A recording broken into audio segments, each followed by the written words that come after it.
Hi everyone, today I'll be showing you how to build this battleship.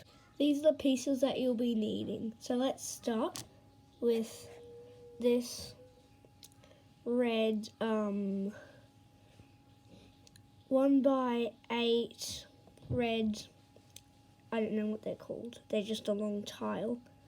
And you get this 1x3 sloped upwards piece, goes on the front right here, leaving a little space right there.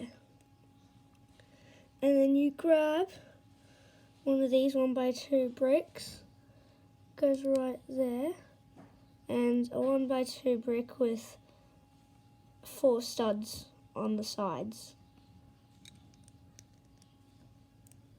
And then you grab this 1x4 brick, put that right there, and another 1x8 right there.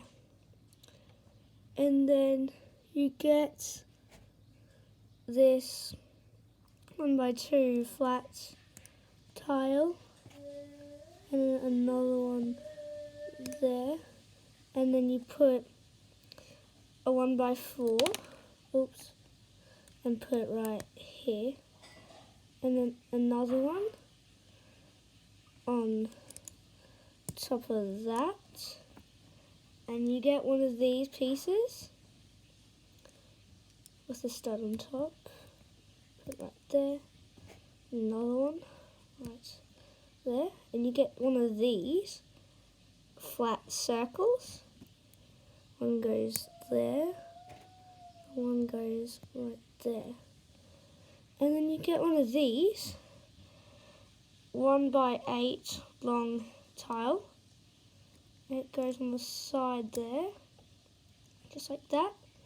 You get another one that goes right here on the sides, and then get one of these 1x2 tiles, and then this will go right here. You get one of these these slopes, and that goes on the end right there. Get one of these pieces, put it right there, and you get a tube, put it on there. And this little piece, this will be the bridge cabin. Now it goes right there, and you put it about halfway like that, so it hangs over the sides there. And you get another one of these, and then you put that on the front to cover that up. That's how you build it.